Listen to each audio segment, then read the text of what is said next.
Hey, everybody, we are going to talk about poverty one more time.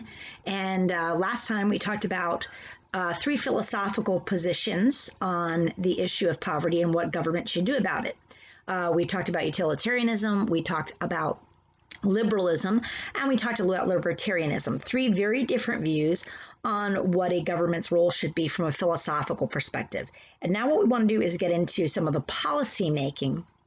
What are some specific policies that governments have tried to reduce the poverty rate or to close up the gaps in income inequality? And we're going to try to consider these from the topics that ManQ lays out. And what we're going to really ask is, let's try to evaluate, are these things good, bad, or are they maybes? And really the question that we're asking is the ManQ principle, the question based on the idea that government can at times produce better outcomes, right? Government can improve outcomes beyond just the market economy. Now, if you're a true libertarian, you're going to believe that that's mostly not true, except for just a few times. Like we said yesterday, if the laws are broken or if contracts are violated. If you are a utilitarian and you take that more middle of the road position, you're going to believe that it is a good idea some of the time. And if you're a liberal, you're going to believe in government intervention a lot of the time. So really what we're getting down to is, right, when we consider government policies, we're asking ourselves, is the government going to improve market outcomes through this intervention? And the answer may be yes, no, or maybe, right? Depends on how it's implemented, depends on, and of course, wouldn't that be true with every policy, that it depends on how it's implemented? And so I think we want to consider things in their more pure form. And so let's take a look at a couple of government policies that some people have thought can help to, remember what our topic is, either reduce or maybe in a utopian vision, eliminate poverty, and certainly to close the gap in income inequality. So how about this policy that we've talked about before? Minimum wage, right? A lot of people have believed that minimum wage is a great gap closer and that you can reduce poverty through the implementation of a minimum wage. So sometimes people who are saying yes to this, right? Yes, a minimum wage is a good, positive government policy for the reduction of poverty or the closing of the income gap. They would say, first of all, if you were to say, well, prove to me that minimum wage is a good thing.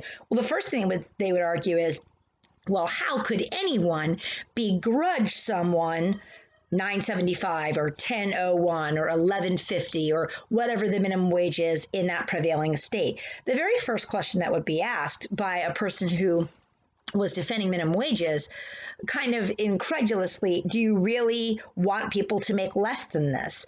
And they would say possibly something like, well, if it wasn't for minimum wage, who knows how low wages would actually drop? I mean, what do you want people to make? $4 an hour, $3 an hour?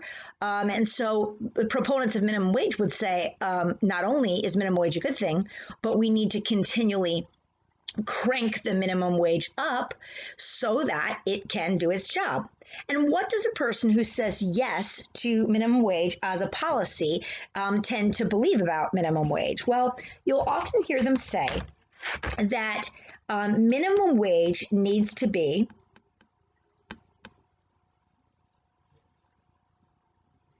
a living wage, right? What we need is for minimum wage to be a living wage. In other words, and if we were in class right now, which sadly we're not, but if we were in class right now, I would go to the board and I would start to ask, how can a person live on a very, very, very restricted budget? We might draw out a very cheap rent situation. We might add to the board a very little spent on clothes. We might add a very austere food budget to that list, gasoline, electricity, just the necessities, okay? And we would add that together on the board.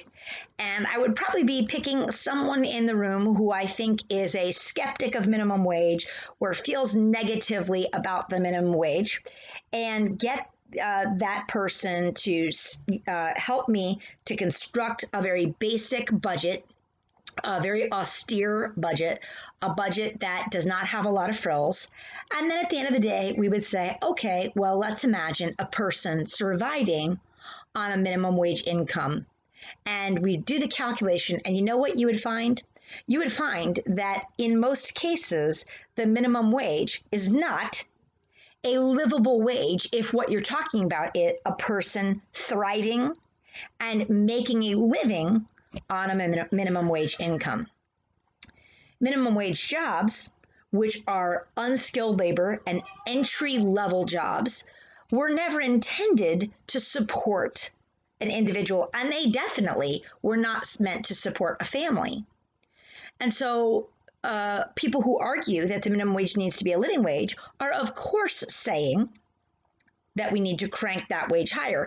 Remember the articles that we talked about where they asked, well, they asked these minimum wage advocates, where did you pick out the number 15 for $15 an hour? Why are you advocating for a $15 an hour wage? Where did you get that number? And they basically said, well, we thought that, 20 and 25 were too high. We thought 10 was too low. We picked something in the middle. It's a somewhat arbitrary idea, but I think part of that is because people who believe in the minimum wage do tend, everybody be calm, okay? Be calm just like we always have been.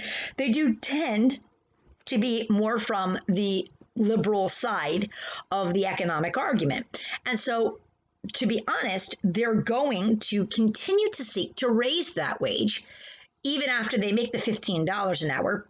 Number one, because all other wages will climb and the price of goods will climb. But number two is because, remember, their ultimate goal is much more even wage equality, whereas the utilitarian just wants to close that gap a little bit.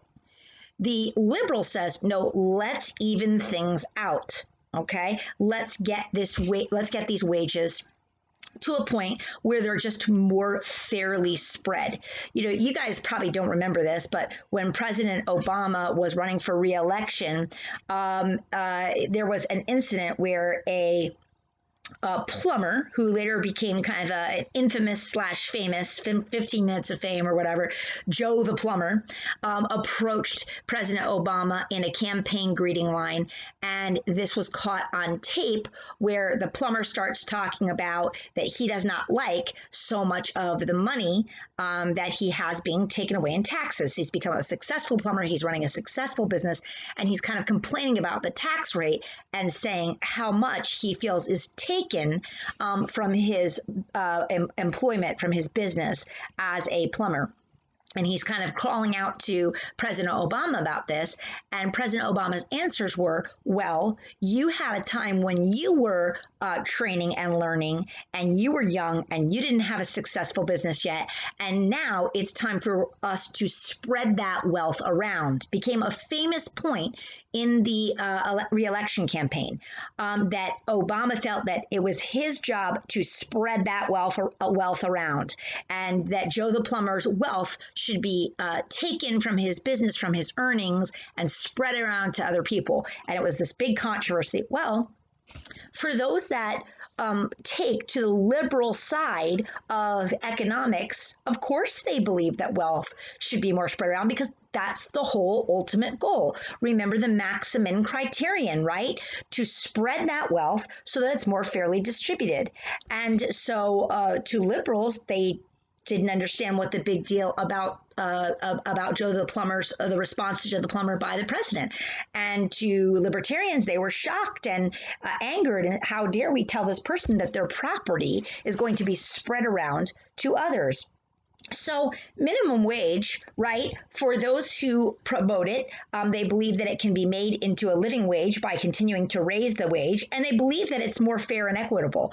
People who support the minimum wage would make the argument that if it wasn't for a minimum wage, businesses would surely be running an exploitative type racket, and making people work for just horrible, horrible wages that are exploitative and that are taking advantage of people. And so, for those who believe in minimum wage, those points are very clear. They're more than clear. For those who don't believe in minimum wage, and we're not going to talk about this for a long time because we've really already talked about Thomas Sowell's take on this. For those that don't believe in minimum wage, they believe that minimum wage is simply setting a price floor below which you cannot legally hire someone, right? First of all, they're saying if for people who say no, minimum wage is not a good thing, minimum wage is not acceptable. For those who say minimum wage is not a good thing, they are simply pointing out that by making this price floor and by saying you cannot drop below this price for labor, you are simply making it illegal to hire people along. Look at this. Isn't this convenient? You are simply making it convenient to hire someone below, okay, where the price would normally meet, right, at equilibrium. You're making it illegal at that equilibrium price, if it falls below your minimum wage, to hire them. And so you're just going to say, no, this is the new rate for hiring because the government declares it so, and it's minimum wage. And the people who are against minimum wage and say government can't improve an outcome in the market on this would say that A, government has no right to set minimum wages on businesses. They should be able to pay what they want. But they would also say that it creates a what? Right? It creates a surplus of labor because there are not enough employers that are going to want to go out there and hire these minimum wage workers at these levels. And so they will simply leave the jobs unfilled or hire fewer people and try to make them more efficient, do the work themselves, hire robots, go without the work, right? That's what minimum wage will do. It will cause unemployment. Sowell argues that minimum wage causes unemployment, and he also argues that minimum wage causes unemployment for the most vulnerable people in an economy, the people looking for entry-level and unskilled labor, right? Because no one that's a Fortune 500 CEO with all these years of human capital and experience, and no one with this great signaling degree is primarily out there trying to get a minimum wage job. The minimum wage job seekers are entry level, seasonal, part-time, and unskilled laborers. And the people who believe that the minimum wage is an improper response to the government would also say that there's a heck of a lot of minimum wage jobs today. In other words, a lot of jobs that are in that category of job that would not be in that category were there no minimum wage. So in other words, if we take 15 seniors that get a job and we ask, okay, what's your going rate? We're going to see that unless they work for nonprofits or, relatives or as waitresses, right? If you're just talking to people straight down the line in a regular old hourly wage, we're going to find that most of them are working for minimum wage. And we're going to find that the dots along the graph where they work are very, very tight. Right? There's going to be a point at which all 15 dots are going to be gathered around that price. Is that because it's equilibrium price? Well, wait a minute. Equilibrium price is the price for a fisherman and the people willing to have him supply seafood. Equilibrium price is the price for a barber and people who want a haircut. Equilibrium price is not the price for all workers and where all workers and where all suppliers meet. There's so much variety in jobs, right? There's so much variety in the skill set, the particular area, how much businesses make. So when you think about minimum wage, it's painting with a very broad brush. It's saying that everybody, okay, in this wide category of jobs at this level, the magic number is X, right? Whatever minimum wage is right now. And so it just states it. It just says, well, this is just a good number. This is a target number that a government has picked out. It's an arbitrary number, and it's the number that we're going to say is right, true, just, better, fair, happier, okay? And I don't think that it has a lot of pragmatic and practical reality check to what equilibrium wage is. Now, you might be sitting there very frustrated, some of you, and say, oh my gosh, this lady is saying that people should make $3 an hour. Well, what a libertarian would say is that if wages were allowed to fluctuate without a price floor, it might be true that there would be a number of people not working, not making the current minimum wage. But two things would be true. Number one, they would be hired when under normal circumstances they might not find work. And number two, prices would not necessarily be where they are. Because we know the wage price spiral, right? And we understand that as wages creep up and people want to buy, prices respond. And so we can imagine that, and we've talked about this before. Do you really care what you make, or do you care about buying power?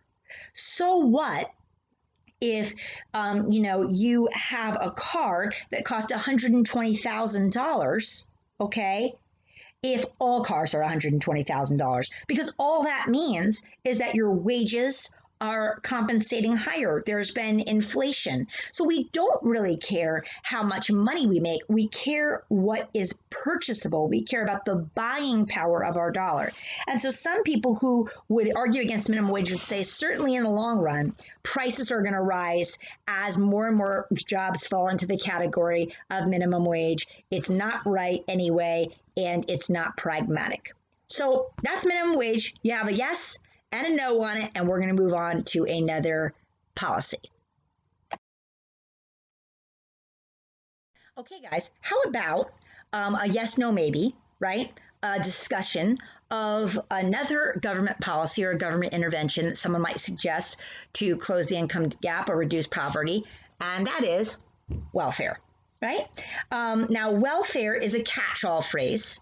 What do we mean when we talk about welfare? Well, we mean various government transfer programs that take wealth from one sector of the society and in some way, shape, or form give it to another sector of the society. This can be through direct payments, or this can be through in-kind transfers that are not cash. So let's talk about a few of these. There is a program called TANF, TANF. Let's talk about that first. Now, in the old days, all right, you used to hear about people who got a welfare check, right? And you would say, oh, these people, they just get welfare checks and they live their whole life on welfare. Well, let's talk about that for a second. There used to be a program called AFDC, Aid to Families with Dependent Children.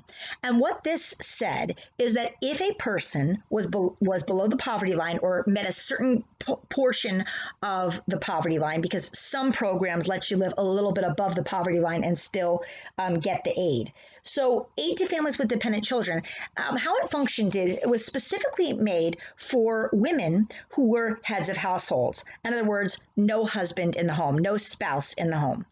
And so therefore, these families where there was a female head of household and they had dependent children, everyone knew that this was difficult on a mother to provide childcare, to go out and work, to find success, to put food on the table, and to do all those things. Keep a roof over everybody's head, all right? And this was a very difficult thing for one person to shoulder. And a lot of times, women in this position might be in the bottom quintile or bottom 2 quintiles of the income distribution scale. And so Aid to Families with Dependent Children was considered this very, very merciful redistributive scheme. But some people said, well, there's a problem with that. And that is that women, because of the incentives built into the program, now this is going to sound crazy, okay? But the idea was that there's these incentives built into the program for two things: having more dependent children and not being married.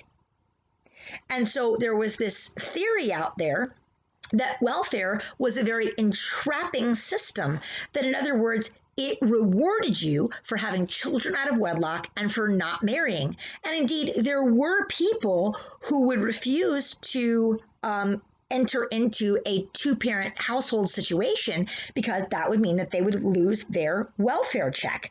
This got to be such an issue that in 1996, okay, got to go into a little history here, okay, in 1996, there was a certain president running for re-election. Okay, back up. In 1992, Bill Clinton won the presidency against George H.W. Bush, all right, in 1992. And the first 4 years of Bill Clinton's presidency were generally thought to be pretty liberal years for the time. Okay, this is before the dawn of AOC. This is before the dawn of even Barack Obama and Hillary Clinton. Okay, this is a 1992 liberalism. And so people thought of this as a pretty liberal presidency. And there was a lot of fear about Bill Clinton's reelection because usually presidents will go further, okay, in the direction that they want to have for their legacy because they don't have to face re-election. So there was this thought, oh, Bill Clinton is liberal and just wait till the next 4 years. And Bill Clinton was afraid that he was going to lose his re-election bid. And so he moved to the center a little bit, and he made what's called welfare reform. And he worked with a Republican-dominated Congress, and they passed the welfare reform bill in 1996.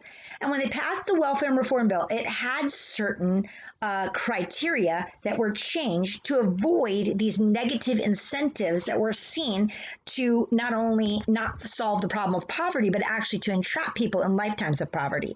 And so it became TAMF, Temporary Assistance to Needy Families. And the key word, temporary, okay? Now there were limits on how long a family could receive cash assistance, okay? And so that means that it's temporary, and it also meant that you had to show in good faith that you were making progress toward working or toward job training to get TAMF. All right. And so there was kind of an element to it that was, okay, we're going to make this very, very specifically temporary so that this does not become a perpetuating cycle where people grow up on welfare and then they get welfare and then their children get welfare and their children's children get welfare. And that's how they exist. Other forms of welfare might be housing assistance that can help you through either a subsidy, which means that the apartment you get or the house you get is much cheaper than it normally would be because the government pays for it, or the government gives you a check that you can write for housing. It would also be food stamps. Now, people don't really call them food stamps anymore, but at the federal level, we still refer to the food stamp rolls, government assistance. Today, food stamps, when I worked for Publix, when I got out of college, in the mid-90s, I got food stamps handed to me during my training, and they were little paper booklets that had various lightly colored stamps in them, different various colors. And when people wanted to pay for their groceries, they ripped food stamps out of these paper books that they would carry around in their wallet or purse. And that's how they would pay for their food. Now, of course, you see people with EBT cards, right? Electronic benefits transfer cards. Transfer payments, right? Transfers of what? Transfers of benefits to people electronically. And so it comes out of government coffers. It's an electronic benefit transfer card, EBT card. There are various programs that are underneath the food stamp program to help with hunger, to help with poverty, like SNAP, Supplemental Nutritional Assistance Program, like WIC, where it gives money specifically to young mothers and their children for specific goods. If any of you have ever worked in a grocery store where someone brings in a WIC check, and I'm sure it's a WIC card now, where they're allowed to buy a certain size and a certain amount of what might be considered healthy or high-calorie foods that are appropriate for children, orange juice, milk, peanut butter, bread, and the WIC program helps mothers to purchase these things. All right. Those are all underneath the category of food stamps. You also have SSI, and SSI falls underneath the Social Security Administration, and it's supplemental security income, SSI. This is given to people who have a disability, or they maybe lose a parent at a very young age, and they get an SSI contribution that allows them to have some assistance if they are sick or poor. So it's not just being under the poverty line, but it's also having an additional reality in your life, such as single head of household, sick, disabled, in need of nutritional support, etc. Okay, and these are all ideas that people within the welfare system have had. Also, child care subsidies, the idea that you should have your child care paid for by the government because you need someplace for your kids to go that's safe during the day. And so when we think about these various forms of welfare, a person who says yes to these obviously believes that having a roof over someone's head and having supplemental nutrition to make sure that people eat enough to survive and enough to be healthy and can feed their children in this way. The school lunch programs that you keep reading about in the paper, where even though schools are closed, families are coming by and picking up 2 meals a day at these various public school distribution sites. Child care subsidies, temporary assistance to needy families, checks, SSI, all of these, a person who says yes to these would say this is creating a very important and very vital safety net.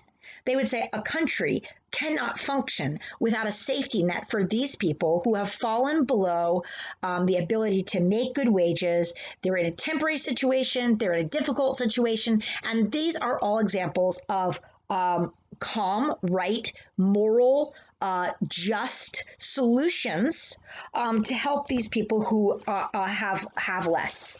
And so they're going to justify those programs by saying simply that they provide what they provide: childcare, nutrition, job training, a roof over your head. And so, of course, people who support the idea of that government can improve outcomes through welfare would argue that these things are on their face very obvious. What about the people who say no to welfare? What really does that mean? Well, people who say no to welfare generally believe that welfare can create its own set of negative incentives. And so they point to the fact that welfare can give people a disincentive to work, a disincentive to make money to purchase their own food, a disincentive for budgeting, a disincentive for more responsible living. It can entrap people in a system of poverty, and it can pass down an idea that poverty will always be there. So they would say that it encourages, because things like temporary assistance to needy families encourages illegitimacy. It encourages people that they can have children at very young ages out of wedlock. It encourages teenage pregnancy. It encourages, because in a person who's against a welfare safety net is saying, well, what the safety net really is doing is it's encouraging certain behaviors. It's encouraging behaviors that we don't want to see. So if a person smokes, a carton of cigarettes a day, and that costs them $50, but they can afford to buy that because they use food stamps to pay for their nutrition, for their actual food, they would say, well, that's a problem. Okay, they would say that that's encouraging the kind of behavior that instead you want to discourage. And so a lot of people who argue against welfare would say that there has been a lot spent on welfare, on in-kind transfers and other direct payments in cash to people for a very long time, that Lyndon Baines Johnson, LBJ, in the 1960s, he set out to spend a whole lot of money Okay. And he said, we're having a war on poverty and we're going to eliminate poverty as a nation with all this spending. And a person who's against welfare as a government intervention would say, well, where is the elimination of poverty? You saw the numbers where it's kind of stayed a little bit static around that 12 to 14%, right? 11 to 14% mark of families that continue to fall under what we call the poverty line. And so if you can fix it through a social safety net, then why isn't it fixed? Now, certainly people who support welfare would say because it's not wide enough, because it's not distributed well enough, because it is chintzy, because it is cheap. They argue, and you can see people, you can find people doing this, talking about how food stamps isn't enough, and they'll do these graphics where they show you, well, this is what it costs to eat on food stamps, and is that really enough for a family? Well, food stamps are supposed to be assistance for nutrition. They're not supposed to provide a whole family's food to eat every day. But nonetheless, they will try to argue that the problem isn't the program. The problem is the lack of funding or the type of training or the type of assistance given to families, and that there needs to be simply more of it or have it better administered, and then welfare will work, right? And then you might find some people in the middle on maybe who would believe in some forms of assistance, and usually forms that are temporary, kind of get people back on their feet assistance, whether you're talking about unemployment insurance or whether you're talking about food stamps for a short time. And so some people would kind of strike down the middle on that issue. But we will leave that up to your judgment, and I also hope research. We shouldn't be just like, I like this one. We should know something about what we're talking about, look at the facts and the realities of the welfare system in all its iterations, and make a good and philosophical and correct and moral decision on these issues. All right. And so we're going to talk about the next policy. All right. Another potential government intervention that some people believe would be helpful is what's called a negative income tax. And we're going to go through and give Van-Q's examples on a negative income tax. Okay, a negative income tax is when a person is actually paid money because of what they make, rather than having to pay into the federal income tax system. And so Mankiw gives the example of the government using a formula to figure out what people owe in taxes, or what's called their tax liability. Okay, so he gives the suggestion. Let's look at the income. Let's say that a family makes $60,000. Okay, and so you would say, how would you figure out this person's tax liability? Well, this is an example. Okay, you take a third of their income, so $20,000, and then you subtract from that amount $10,000, and you say, okay, well, this person's tax liability would now be $10,000, right? A third of the income, $20,000 minus $10,000. So this person's tax liability would now be $10,000. What about a family making $90,000? If a family makes $90,000, we take a third of their income, which is $30,000, subtract $10,000, and now this family that makes $90,000 owes $20,000 to the coffers. If a family makes $30,000, 10,000 minus 10,000, zero. Oh, they don't owe any tax money. And then what about 15,000 though? That's where we come up with the negative income tax, because if you take a third of 15,000 and you come up with 5,000 and you subtract 10,000, this person is now owed, okay, their liability is negative 5,000. Makes sense? Their tax liability is negative 5,000. They owe negative. And so what we're going to do is we're going to take the monies that were put into the coffer, and we're going to pay these people the negative, right? We're going to pay them $5,000. And this is called a negative income tax. And many people believe that this is a better way of getting it done than having a program like AFDC or something that will make people take certain behaviors in order to get the money. So in other words, having children out of wedlock, refusing to enter into two-parent homes, living in government subsidized housing, things that we don't want to encourage. This would instead just give them a straight income, okay? They say, oh, this is much more straightforward. You don't have to prove anything. You don't have to go out and have a single household. You don't have to do those things. What you have to do instead is simply have an income that falls low enough in the formula to give you a negative income tax, and that then is your only qualification. So people who advocate a negative income tax say it's got all the benefits of helping the poor without the nastiness of developing negative incentives. But as you can imagine, people that say no to this government intervention say, well, the whole entire system is an intervention to earn a low income, right? The whole entire system is nothing but a way to transfer wealth.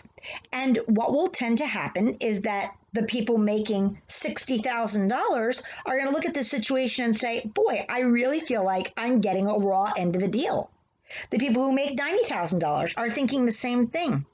And so they start to say, well, why should I work so hard to earn this high salary when I'm going to be penalized in this way?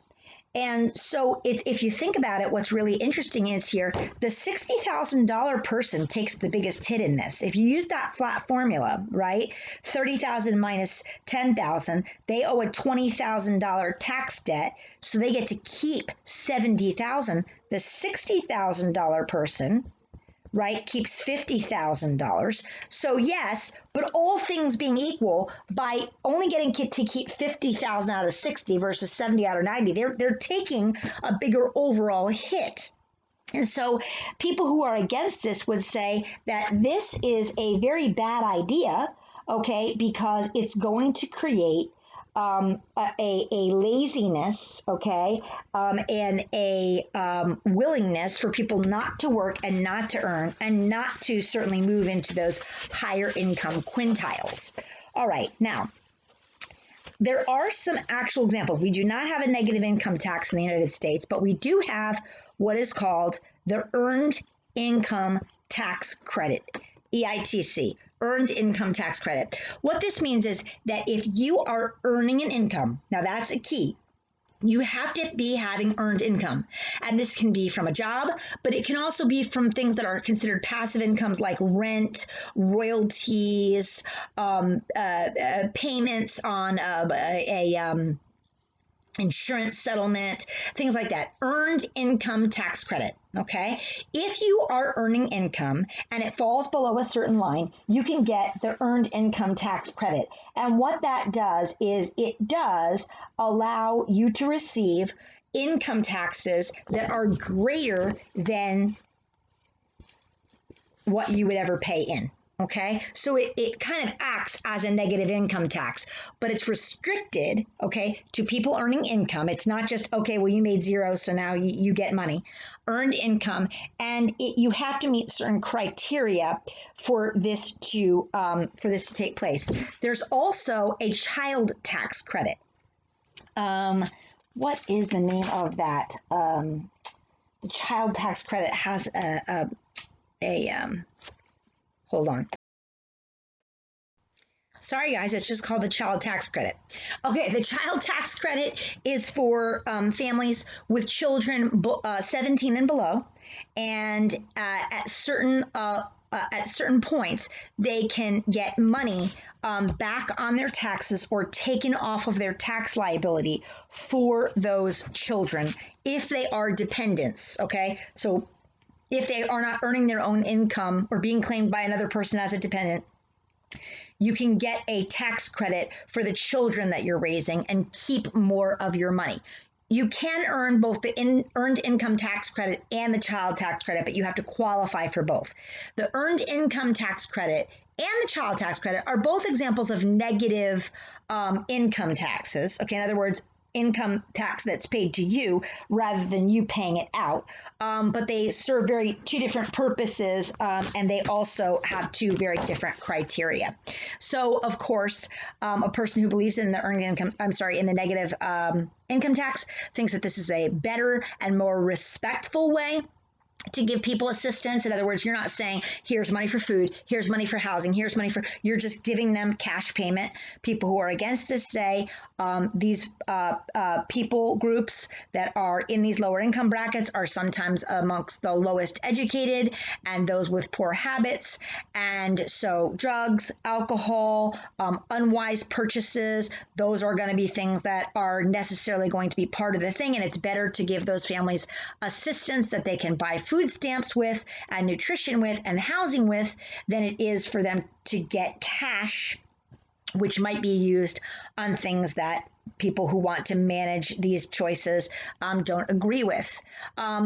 People who are against the negative income tax that are libertarians would say you shouldn't be redistributing income at all. And so this is off the table for them to begin with. A utilitarian would have to find that middle ground, right? Because they understand that there can be negative incentives. So they've got to figure out, how do you walk that line and how do you do this most safely? So maybe you could argue that liberals, I think this is very broad brush, but just to throw out there to revisit our philosophies, liberals might believe in a negative income tax credit or guaranteed universal income. You've heard that batted around in some of the Democratic presidential primaries as an idea. A utilitarian might be more moderate and to say, no, we should have these assistance programs that function as a safety net. And then a libertarian says, no transfers of wealth. This shouldn't be happening. If you want this to happen, have it done through charity where people are giving their funds, and fix the system so that more people can have more income mobility. Take more government out and you'll actually have people rise up the ladder faster. Okay? All right, we've got a couple more things to talk about. Okay, new possible government intervention that might help people to close the income gap or to lower poverty. What about this idea? Straight out of the 90s, it's called workfare. All right, remember how I talked about in the 90s, there was this welfare reform? Well, in the 90s, some governors, specifically one governor by the name of Scott Walker in Wisconsin, they started experimenting with programs called workfare. And what they basically said is, if you want government assistance, if you want, the equivalent of AFDC, you want payments, you want help with childcare, you want housing subsidies, then you must work to get those things. And so they instituted programs where, in order to get these things, you had to show that you were gainfully employed. And with that employment came this idea of workfare. Now, you might think, well, that seems fairly obvious. Well, hang on a second, okay? In the old system of welfare, the old system of aid to families with dependent children, it really was counterproductive in some ways, because what they were finding is that they would set a rate. If you make below this, you can get this check. And what would happen is, if a person went out and they got a very temporary or a very part-time, low-paying job, that job might just break through that poverty level. That minimum standard. And so what might happen is that as that income just barely crests above what's considered livable, just when a person is beginning to make an income, then the check is taken away. Okay. And the government welfare is taken away. And now this person's thinking to themselves, well, okay, before I could get this check straight out, now I'm going to work for 40 hours a week. Okay. I have to arrange for my children. I have to go to the job. I have to transport myself there. I have to worry about dinner when I get home. Why would I do that to just barely break even or make a little bit more? And so what they found is that these programs, they were actually had a negative incentive for working. And that was not the design. Okay, I don't think that's the design of a utilitarian, of a liberal, or of a libertarian, that we say, oh, good, no one's working. Okay, now we can get nefarious and talk about theories, but let's not go there. Let's give people a little bit of benefit of the doubt that they believe, or that a lot of people believe, that these programs are actually helping and beneficial, and the best intentions, but also the best reality and best outcomes for people. But what workfare did, and of course, workfare has become a term, that's a little outdated. But when we talk about programs with work incentives, anti-poverty programs, we talk about programs that ask families to, or individuals, to make a show that they have pursued some kind of specific economic training, job training, education, or that they are indeed working and contributing in order to receive government assistance. And so often this workfare, these incentives, they are tied to ideas like the temporary nature of things, tied to education and training. If you show that you have earned certain certificates or degrees, that you can continue to get this assistance as long as you are in school or in the job training or working on a certain situation and trying to lift one's self out of poverty. So, okay, so what about workfare? Well, people who are for it, they would say that this is positive. They would say that this recognizes incentives. They would say that this is better than the alternative of just handouts. They would say that this is dignified for people and that it asks them to contribute something for the money that they're going to have given to them. And so people who believe in this would say, oh, all of these things are super good things, super wonderful things. But what about people who say, no, this is a horrible idea? Well, people who are against workfare would say perhaps that this is exploitative, that it is undignifying, that you're making people go to work in dead-end jobs.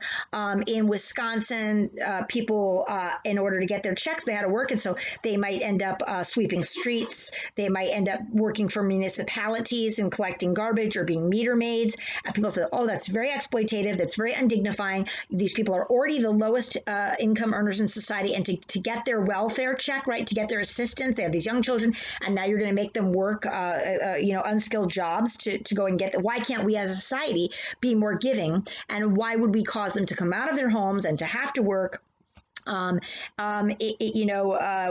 they should be being home with their children and giving support? Some have very terrible family situations. Some people have very terrible health situations, mental health situations, and so workfare is a negative, and it's not merciful, and it is not a viable solution. And so workfare programs have been alternately lauded and criticized over time. Mankiw ends his section on workfare here. He asks, how has reform worked? He's talking about welfare reform in general, right? The debate over the bill persists to this day, but there's no doubt that its passage was followed by a large decrease in the welfare rolls and a large increase in employment among those groups traditionally on welfare. Okay. So in general, welfare reform was passed in a bipartisan sense, and it did take a lot of people off of what we might call the welfare rolls. Sometimes those numbers have climbed again. For a little while, the food stamp numbers were just through the roof. Before this whole coronavirus thing happened, food stamps had actually been in decline for many, many, many months. Far less people on food assistance and applying for food assistance than there had been in a long time in America. Of course, right now, we have tons of people on assistance, unemployment checks, food bank lines, local charity lines, applying for food stamps. We have a situation in our economy that is not only unheard of, but I think unthought of. The idea that the economy would be shut to this degree is a very difficult thing to deal with. What you believe about how you can best turn this around and get out of this, not talking about the virus, but the economic impact. It has a lot to do with your philosophy about economics, about property rights, about incentive, about mankind. What you believe about man's nature has a lot to do with how you think we should economically incentivize people in this recovery phase. And I do hope and pray, guys, that we are entering a recovery phase from this, and that before too long, things will be back open, and that we can be together again, and that we'll get to celebrate graduation together, celebrate baccalaureate together. And I really, really pray that we also get to do our Thomas Soul Dinner together. And I hope that we might be announcing that time and location soon. So I'm going to sign off. This has been a good discussion of some of the policy and the yes no maybes that we must handle. And now that you're done watching this video, you should begin to review in earnest for the big test coming up. All right. Good night.